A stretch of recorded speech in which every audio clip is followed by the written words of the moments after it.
Hello, everyone. Welcome to Chat Channel. My name is Tim Hayden, and I'll be your host. We have an exceptional show for you today. Our guest is the talented Gregori J. Martin.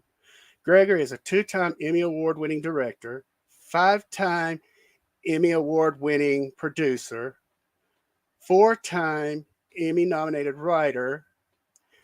He is the founder, CEO, and chairman of LANY Entertainment. Gregory is best known for his drama series The Bay, which you can now find seasons 1 through 6 on the Peacock network. And season 7 and 8 will be starting, or season 7 will be starting December 19th as well on all platforms. This episode probably will have spoilers from season 1 through 6. Please welcome Gregory Martin to the show. Hello, Uh, Gregory. How are you? I'm very well. Thank you so much, Tim, for having me. And it's great to be on your show and to meet you. And your support means the world to me and everybody at the Bay. I am a huge fan. I've already had several of your celebrities on. Jackie, Zeman. Jackie is Oh gosh, yes, I've had several. Let me see. Let me get my list up here. I've had Jackie Zeman, Eileen Kristen, Marie Wilson, uh, Tanya Parker. I've had many of your celebrities on, and hopefully I'll have many more. Thank you. Yes. Uh, Well, Jackie is the world. And she's amazing, and she's one of this. I mean, by the way, you named some amazing women. All of them are great, super talented. Jackie has been with the show for a long time, almost since the beginning, and she's very dear to me, and she's a very super talented, special overall human being, and I'm very grateful to be working with her. So she is, and I have to thank Jackie because she's the one that helped me connect with you for this. You and hopefully Wendy will be on eventually. I would love to have her on as well. yes, Wendy's. I'm a big fan of Wendy's. I've been a big fan of Jackie's. I'm a big fan of Eileen and Tanya Walker and all the women that you mentioned. Well, I've got a list of questions here, and I'm going to kind of start back way back at the beginning on you. Uh, did you have a huge imagination as a kid? Because you write so wonderful. Thank you so much. Yes, I actually the idea of the Bay started when I was about 7 years old. So it's been a part of my brain since I was very young. I was a very imaginative kid who didn't realize that I was making it all up. It was a real thing to me. I you know I always said, I can't wait to be doing it, as opposed to I hope one day I'm going to do it. So it was it was just a matter of growing up and becoming an adult to make it happen. So it's yes, to answer your question, I've always been a very imaginative kid. Well, as you were creating it, did you have ideas of different uh, actresses that you would like to fill those roles? Um, Not as I was creating it.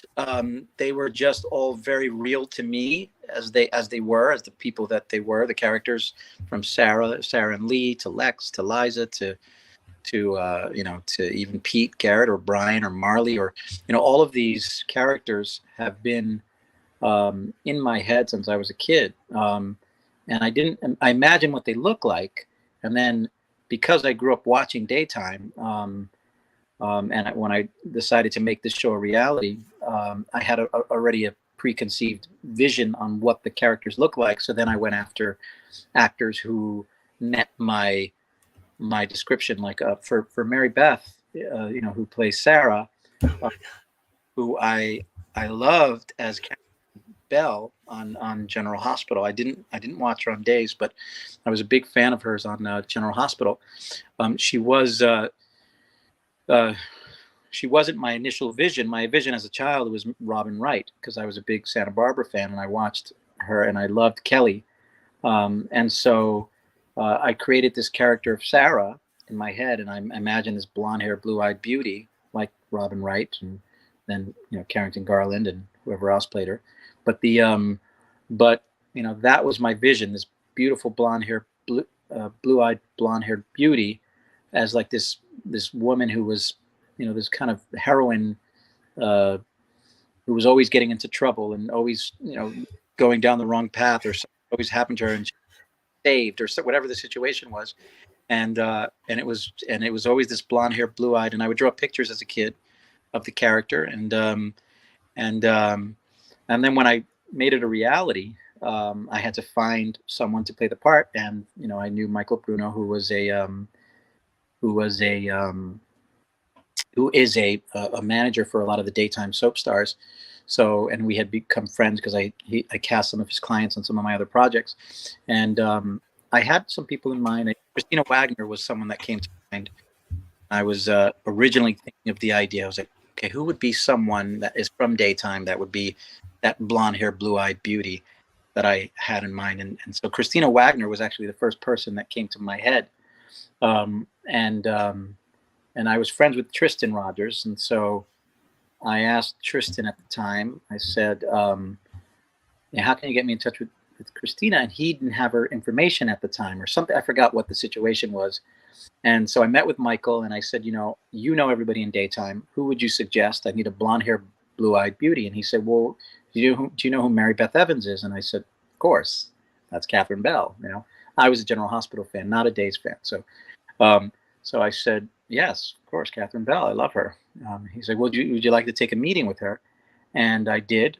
I took a meeting with her, and I remember we met at a restaurant called Birds in Hollywood, and she walks in with her sunglasses. And if you know Mary Beth, now I know Mary Beth as kind of like, the woman baking cakes and baking pies and like, pulling out the weeds in her garden, but what she walked in very glamorous. She had her sunglasses on and she looked the part, and I was like, oh my God, this is Sarah. Like I knew from the minute I walked through the doors. And so we sat down and we spoke, and she was a delight. And that's why everybody loves Mary Beth. She's impossible not to love. And I fell in love with her, and I said, this is my Sarah. I knew at that moment, I was like, she is Sarah. I don't need to see anybody else. She is who I want. And I spoke to Michael and I was like, please get me Mary Beth Evans. And that's how she became the matriarch. So. And she's so phenomenal. And I love the character. And, as you were talking, I was thinking about as I was watching the show, I can't go through my mind. This woman is not getting a break. She doesn't get to sit at home, lay in the bed and relax because something is constantly going. And I love that. I love that. The whole bay is just always, you don't have time to sit back and be bored with anything. Right. Yeah. No, thank you. Yeah. That's a very important thing for me. First of all, we don't have much time because we only release 10 to 14 episodes a year, unlike a daytime, the average daytime soap where they produce, however many episodes. So they take their time telling the story, where we try to, pack in as much in one punch, and so it's important that there's no filler, that it's all moving the story along and not just. And that's my biggest issue with the Bay. They are not long enough, and there's not enough of them. Well, thanks. Because I'm literally in a show hole right now. I don't know if you know what that is. When you get done binging something, I'm in a show hole. I can't wait for 2 more weeks to come on. I'm waiting. Oh, I can't wait. They have to wait 1 more week. Oh, is it? Yeah, it is 1 more week. So, before I get okay, did you watch much TV growing? I mean, is that where that came from? Yes, I watched some of the best daytime television growing up, and primetime television. My shows were originally it was All My Children with my mom. She was a big All My Children fan, and so that was during the Jenny and Greg days, and the Jesse and Angie, and the Hillary and Tad, and that was great. It was great. Liza and Adam and Erica, obviously. Palmer and Nina and Cliff. It was great storytelling. And she would. I was 5 years old, and she would watch this soap opera with me, and she was so into it. And Donna and Zach and Brooke and all these characters, and I would watch it with her. And sometimes she would actually keep me home from school because she didn't want to miss an episode. And because we had like half days when I was in kindergarten. And so but she was really into it. And then obviously I went to school and she went to work, and I couldn't watch All My Children anymore. But my babysitter, Sarah, was a Santa Barbara fan, and so she would race to go get us from school at 3 o'clock, and we lived whatever 15 minutes away from the school. She'd rush, our babysitter would rush and grab us, and then 3:15 we'd miss the first 15 minutes of Santa Barbara, and then she would watch Santa Barbara, and that's how I ended up getting into Santa Barbara. And that was a very different show than All My Children, but it was still very, very good. It was a lot more action packed and just over the top in a lot of ways, where All My Children was more grounded in like family, and it was different. It was a very different show. And I just I fell in love with Santa Barbara, and then that made my sisters big soap opera fans, because they just loved, they would watch it with my mom and then with my sister, my babysitter. And so then it became like a lineup of soaps. During the summers, we would watch from, All My Children all the way through Santa Barbara or General Hospital, depending on who got the TV. If we had two TVs, which was great. But so one of us in Santa Barbara, we'd be playing in one room at 3 o'clock, and General Hospital would be playing in the other.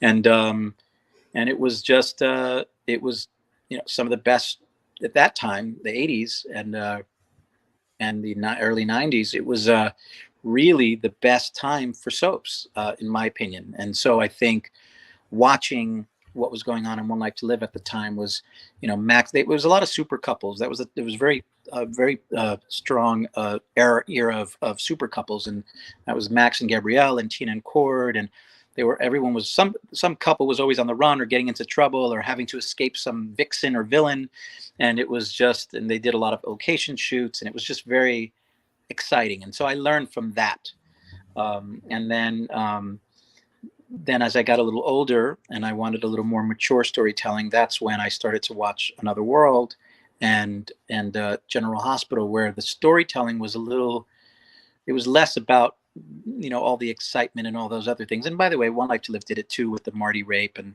the lupus storyline and things, but that's what was intriguing to me more. And that's kind of what really got me into Another World, because Another World was kind of rooted in family, and it was just the acting was phenomenal in the show, and you just felt the warmth. It felt like a smaller show, but you just felt it had a charm about it that was really, really great. And then there was the epicness of General Hospital during that time, because Wendy took it to lengths that nobody was doing in daytime. It was hardcore, award-winning material, with the BJ Hart story and Dominique's cancer and the AIDS story, and the mob story with when they first introduced Sonny, and the AIDS nurses ball, and all these great things that she was doing with General Hospital, that took the level of writing and the level of storytelling and the level of production to a whole other level. And that's when I became a massive fan of Wendy's, and I knew that when I was going to grow up, I had to work with her. Well, what you said is true, and I've talked about it before. Most of those shows are generational shows. Like you, I watched it with my aunt, my grandmother, my mother. Grew up watching the Young and the Restless, Guiding Light, all the CBS shows. But as I got older, I watched those plus the ABC shows. So, yeah, and it kept us close. I mean, we had something to actually talk about. Yes. Guiding Light was another great show, and even Young and the Restless was a great show. They had, it's still a great show, but but Young and the Restless, was my grandmother's show, and so I would go to my grandmother's house, and she'd have Young and the Restless on all the time, and that was, it's daytime. Daytime is definitely a part. It's kind of like I always say, like, it's like the baseball. It's like baseball. It's part of American history. Soap operas are part of American history. It's great. Well, the Bay has so many huge celebrities, and it grows every season. It just gets even bigger and better. How in the world do you nail all of those people down? That's fabulous that you do. You mentioned Max and Gabrielle. Fiona Hutchison is like my favorite, one of my top favorites. And Yeah. I had watched all of the Bay seasons 1 through 6, and I kept thinking I felt like I was missing something because I knew that she had played on it, but I never saw her. So I started research. That's when I found out before the Bay. The Bay at the beginning, yes. The Bay at the beginning. I'm sorry, Yeah. and oh my gosh, I saw that, and that just put everything just right in puzzle pieces like crazy. So you watched the Bay at the beginning. Hey, yeah, that's how it all started. We were a web series originally, 12-minute web series. The actual we have a spin-off called YA that we haven't released yet, and she's in YA. I couldn't find it. Not out. Fiona, who I was a big Gabrielle fan. Max and Gabrielle were just my favorite, one of my favorite couples. I had to have Fiona. Like that was, if I'm going to work with some of, because I grew up being such a Gabrielle fan, Max and Gabrielle fan, that I knew that I had to have both, and I did. But Fiona was wonderful to work with. She, I hope that we get to work. I hope we go into a second season and I get to work with her again. But she plays Nana. She plays the grandmother of the twins in YA, and she's just a joy, and she's so much fun in that role. So I can't wait for people to see it. She is. I've got some more questions about her later on. We'll get to that. I was going to go into a few characters with questions about them. So how do you and Wendy do this writing? I mean, do y'all just like lock yourselves in a room and say, all right, we're not leaving till it's done? I mean, yeah, that's pretty much what we do. Well, now we just do it virtually, but Wendy is just the best writing partner I've ever had, and I will probably ever have. She is, she's got a talent and a brain on her that's just, she's just unreal, And I think it's such a joy to write with her because I love the soap opera genre, as she mentioned in a recent interview that we did, but. And I love it. And sometimes I can go very fanboyish and then want to take it to like this over the top soap opera moment. And she's good at kind of saying, okay, hold on, let's, ring it back into more real reality here, and I know that people love the Bay because of, the unexpected twists, and we'll never get rid of that. But I think the great thing about having Wendy is that she kind of helps me bring the balance, which is what she brought to General Hospital. Because, like I said, a show like Santa Barbara was very over the top, and then General Hospital was very rooted in kind of reality. And during her time there, obviously not now, but at the time it was very kind of rooted in reality. Though they're doing some great things at General Hospital today, but I try to find a balance where we can still have that rooted in reality, but not forget about the thrills that make a fan of soaps want to keep coming back to watch it.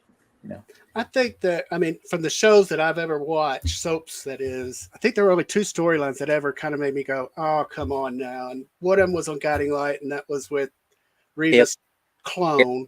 Clone, yes. And the other one was on General Hospital when the alien. The alien. Yeah. The alien. It was Chip or Ship, I think his name was. Yes, with Robin, yes. Robin. Yeah. Well, and I just kind of, there's also Marlena. So. Right, but I didn't watch Days, so I that's more the witchy Salem stuff going on there. Whereas, like you said, General Hospital and I say Guiding Light were pretty down to earth, but then they threw those storylines. I was kind of like, come on, y'all. Right. But that was just me personally. How long does it usually take you all to write a season? Well, Wendy's never happy with the time we have because we're over. But we usually we take about a month, maybe a month and a half to write a season. Wow. And what we'll do is we'll have about maybe 5 or 6 writing sessions. And then I'll go into writing the scripts, and then I'll send them to her. And then she'll make her, based on the outlines that we create.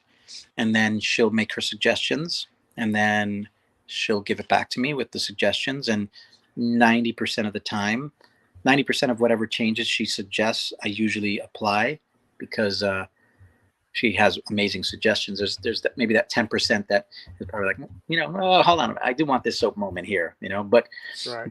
for the most part, I do take her suggestions, and then that's it. That's kind of what we do. If we have other writers, every once in a while for a season, we'll bring in some other writers if we're kind of crunched for time and we'll need more hands. And same kind of process. Wendy and I pretty much come up with the outline.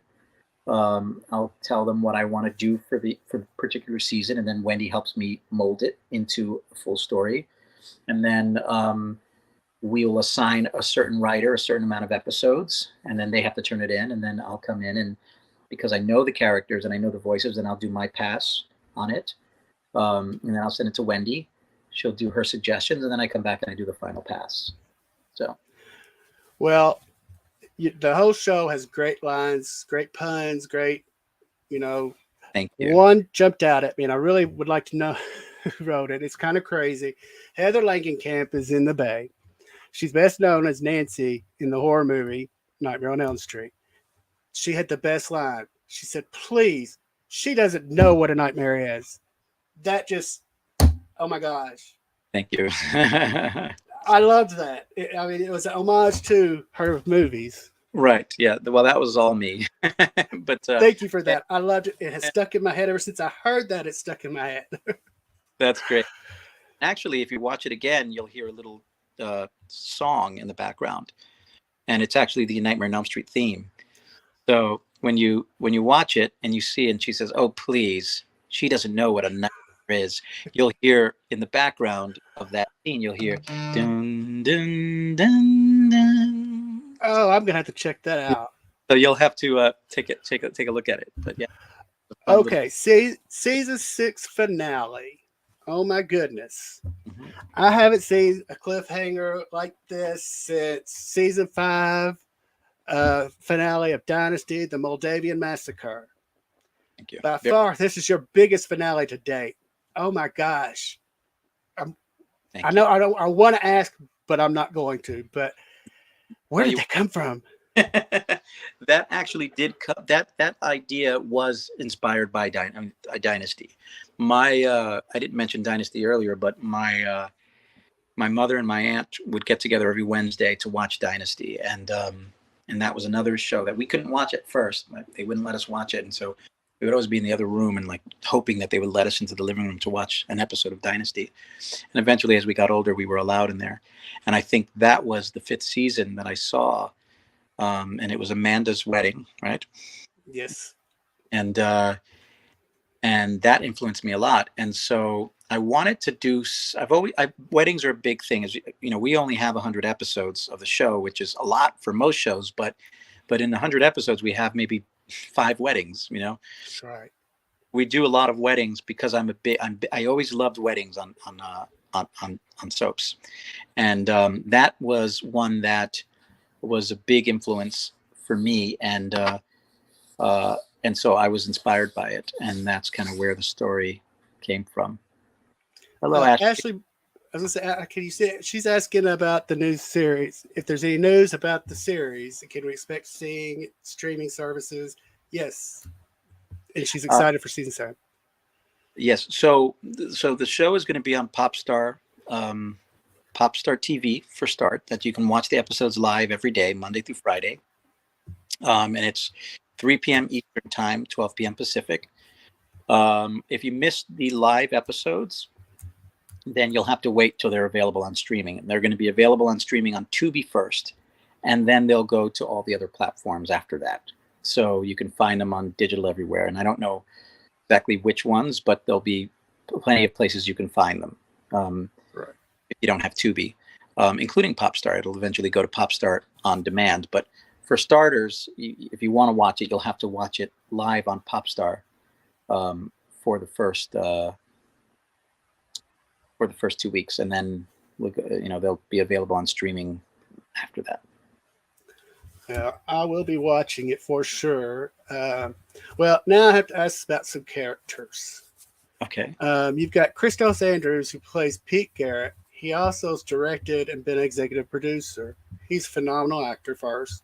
He's played 3 different roles and did it flawlessly. How did you and he connect? Well, Kristos, I've known for 13 years, and we connected through his mother's art gallery. He's an X Games champion and a 2-time Guinness record holder for skateboarding, and he was breaking into the acting.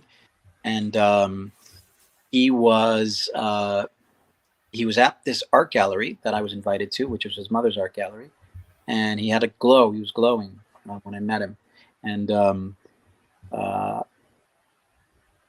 I don't even know if I should say this part of the story, but I had an actor for the role of Peter Garrett, and when I met Kristos, I realized at that moment that I made the wrong choice, and I said, "Oh no, this is Peter Garrett. He's got to be Peter Garrett. He's got exactly what I wanted. He even looked like Mary Beth. They even looked alike." Yes. But at the time, I didn't know that Mary Beth was going to play the part. But it turned out later that they had kind of the full lips and the same little nose, and their features are very similar, the jawline and everything. So it worked out really well. But but I knew that that he was Peter, and he had just started into acting at the time, and he was still very new, and he was learning, and eventually his chops just kept getting better and better and better, and that's how he eventually became the lead actor of the show. But he is extremely important to me, and we are family, and we've known each other for 13 years, and we've worked together all the time, and our families are very, very close, and he is he's an exceptional actor. I mean, that's why he's a 5-time Emmy-winning actor. He doesn't stop. He's relentless. He knows he takes his work so serious, and he's just a master at his craft, and he is not happy until he perfects anything that he does, and it's clear in his work. It is. I was going to ask that right before you said it, if he gets agitated when it's not coming out right. Yes, and he and Mary Beth, being the two leads of the show, play off of each other so wonderful. I mean, there's just a connection that you don't get every day. Oh, I love that. Thank you. Yeah, I'm really happy to hear that. And he's the type of actor where he doesn't play around. Like when he's on set, he's all in. When he plays, and you haven't seen enough of him as Adam yet, which is a very scary thought. But Kristos is nothing like Adam in real life. But it's amazing how he can channel that and become that. And he does it so, and I can't wait for you to see. I can't wait for the fans to see what we're about to show you, because it is, when you watch Kristos in these two roles as Pete, and as Adam, it's me, who I'm so close to Kristos, and I know him so well, and I probably better than anyone on earth, and he knows me better than anyone on earth. But when I watch the show, I feel like I'm watching two completely different people. Like when I watch him as Pete, and then I watch him, especially when you see this new season, it's like you forget that it's the same person playing the part, because he plays it so differently, and he does it amazingly. Well, in my mind, I mean, as a fan watching the show, I imagine Kristos personally being more like Pete, being very nice, very, very polite, very giving. He is the nicest human being you will ever meet on earth. He's got the heart of gold. He comes to set showering people with gifts. He is the kindest, courteous, gentle soul ever. Yeah. And he's wise as can be. He's so smart, and he's beautiful inside and out. He is quite, but he takes it so serious. So like when he is on set, he does, he'll just be in his room or his trailer or wherever we're shooting, and he'll just get into his, he doesn't like to be, he just kind of stays in his zone before he comes out and does his performance. But then when he does come, and it's all done, it's all loves, and, he'll do a really intense scene, and then he'll, grab the actor and say, "I'm sorry, I love you. Please forgive me for doing that." He's like, "Oh no, it's acting. That's just who he is, Well, I'm glad you've thrown Adam, the character, to him, because he did a great job being Jack. I think it was Jack that he did the flashback on, but the young Jack and Pete are kind of similar, so you didn't really see a whole big different. But in Adam, oh my gosh, you made me not like that man. Well, yes, I say that because I joke about it too, saying there's some characters that you love to hate, and there's some characters that you hate to hate, and this character I hate to hate because I love Kristos, and it's so different to see him playing this villain. But it's amazing how the reception of what happened. Christos always had fans that loved him, but when they knew him mostly as Pete, but when Adam came about, all these new fans came out and said, okay, wow, I love this guy, and it's interesting how playing the villain vicious character got him a whole new fan base. Oh, for sure. I mean, come on, look at Adam and Stewart on All My Children. I mean, yeah, you would have thought Stewart would have made a great character, but he was probably the most beloved character on that show. Yes. Totally. Okay, I'm going to move on to Brian Garrett, Pete's big brother, who's serving time for a crime he didn't commit. Will we see more about him? You'll see him in YA. Well, you brought that up. Someone, Ashley, I'm sorry, asked again. She wanted to know about the spinoff. Yes. Actually, the actor who originally played the part was Dylan Bruce from. He was on World Turns, and he was on Orphan Black and Arrow. He's been on a bunch of things, but and so he moved to Canada, and so we recast the part. We had the character off the canvas for a long time, and then when we brought the character back, we ended up casting in the spinoff because the character he's the father of the twins, Right. played Chiara and Bianca and D'Ambrosio, so we recast the role, and we cast Jacob Young in the part. Yay! He's a friend of mine. Well, I say a friend. He's been on the show as well. Yeah. When does YR take place? Before or after the Bay? So it's interesting because the YA takes place. It's going to go back to when the twins actually first moved to Bay City. So it's almost the timeline is going to be a little off. So, but you'll go back in time to when the twins first moved to Bay City and they meet everybody, and Jacob Young plays Brian. He's the new Brian. So. Oh my gosh! Oh my gosh! I bow to you with your cast. Oh my gosh! Now it got me all shook up. I can't. Okay, I was just asking that about the timeline because I thought you may have gave us a Easter egg there. Because if it took place after, then we knew Brian got out of jail. But I was just trying. Oh God. Okay, Emma Cambridge, Fiona Hutchison, will she be back? I asked because the last we heard of her on the Bay was when an officer told Captain Sanders that his wife was there. Then both of them just disappeared. Yes. Yes. You're right. She is back. She is in YA. Will she be back on the Bay?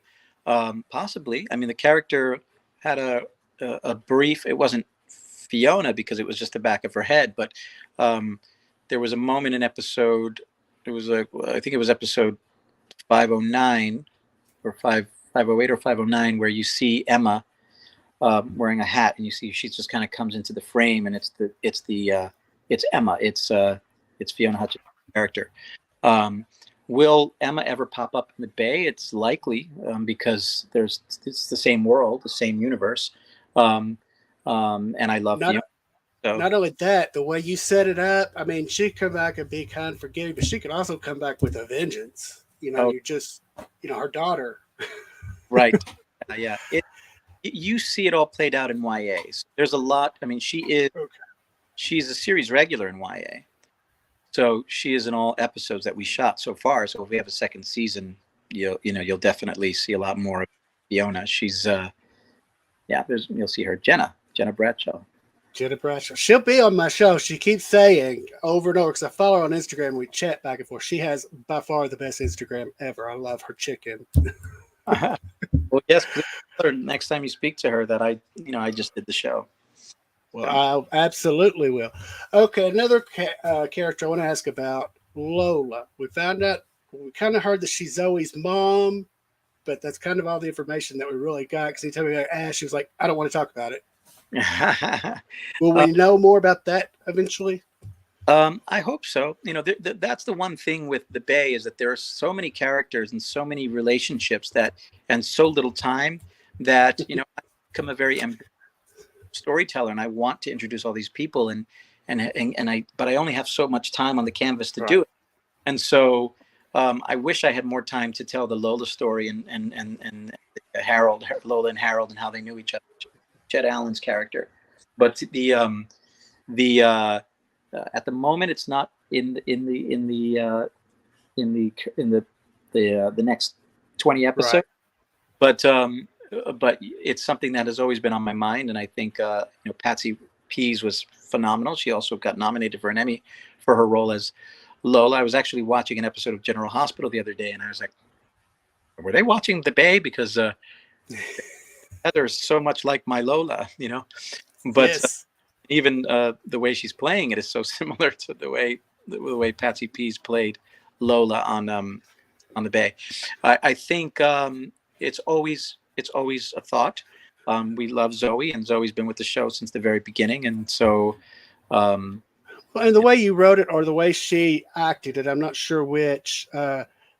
She could go either way as a bad guy, or she would come off as a bipolar person who just got in a bad situation. You yeah, just never know.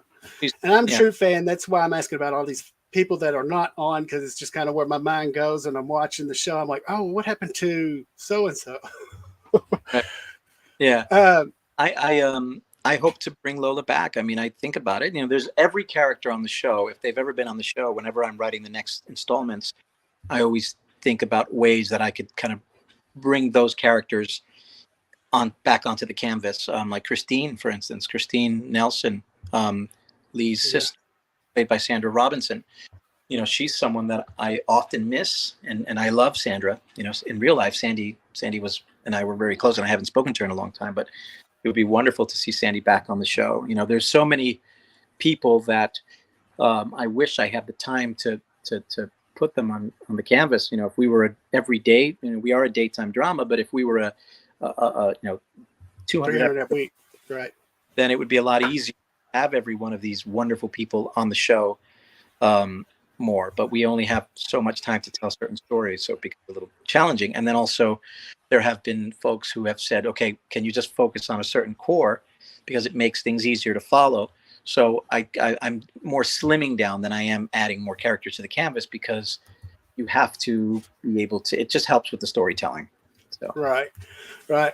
And I love how, I guess it's your thinking when you're writing, because you just kind of started killing people off, and it's only been like, I think maybe three. But I love that you're not that. To me, when somebody does that, I know it has to happen sometimes, but it's kind of like, just make them disappear, make them go somewhere. Come on, bring them back. yeah, that's interesting, because that's a big Wendy thing. She's adamant about not killing characters. I I I try not to kill characters off too much, because I don't want to be Days of Our Lives where they come back from the dead the next month.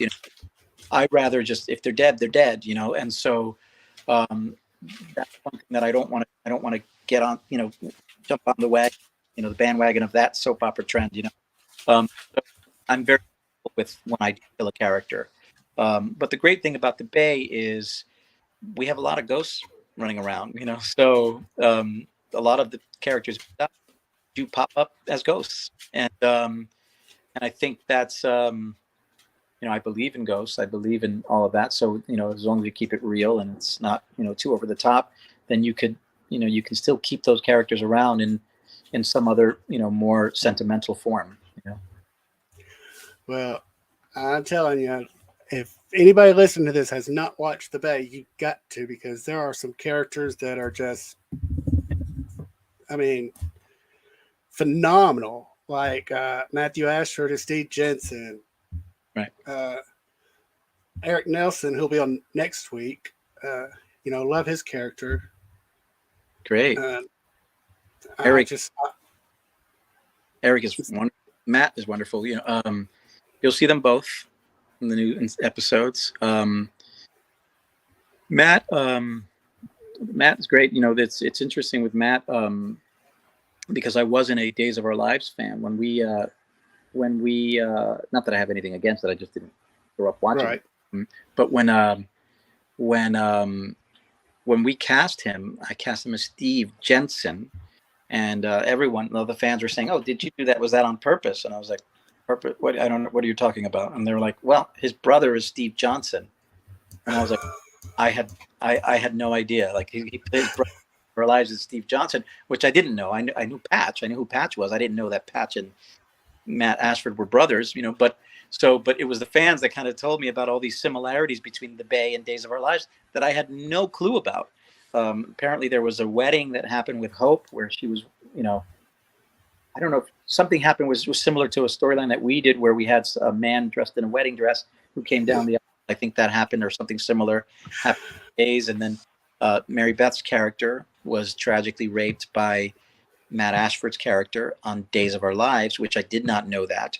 Or there was another actor that played it, but the character itself raped Kayla. So I think Matt Ashford's Jack raped Kayla originally in the story. And then on our show, Steve raped Sarah, which I had no idea. It was just complete coincidence. And but I think people thought that there were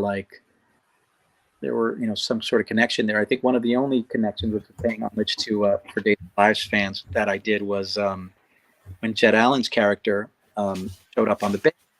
Apparently, I heard that the last time he was on Days of Our Lives, he went to go check the mail, and so that was the last time they saw him. And then he never came back. And so I said, well, why don't we do something fun and we have him come in with the mail? So I just did that as kind of like a little homage for the Days of Our Lives fan.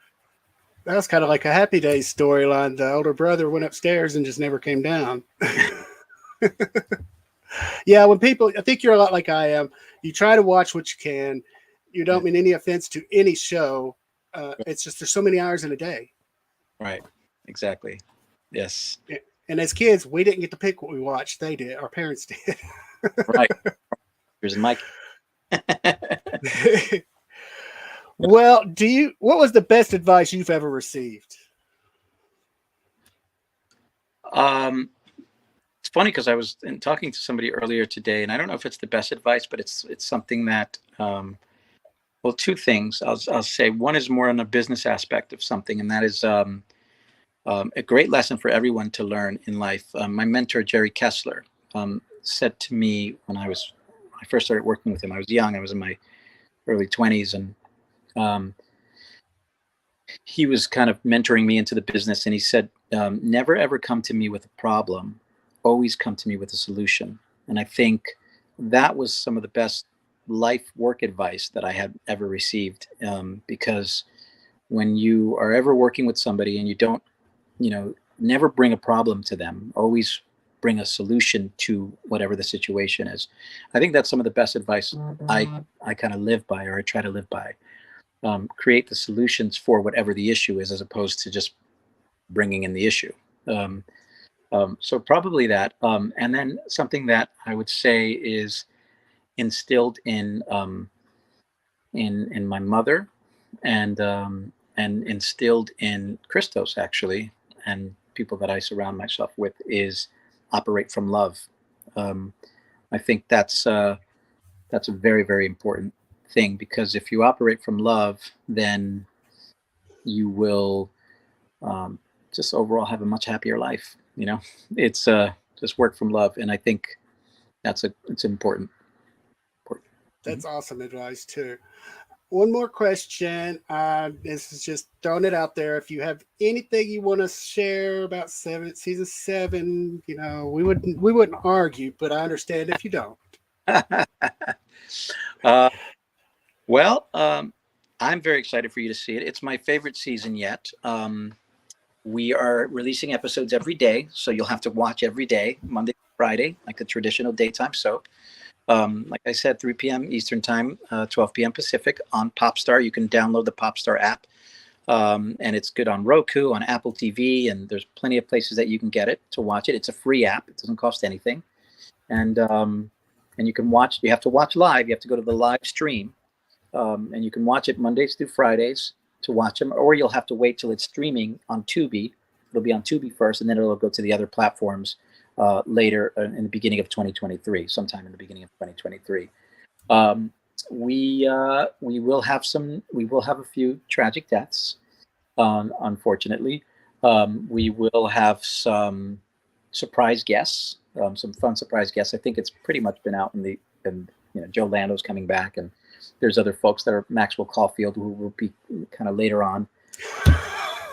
So I've been trying to get him on my show. He's supposed to be on my show in January after he gets done touring. When you said that, Gregor, I think we have the same taste in actors and actresses here.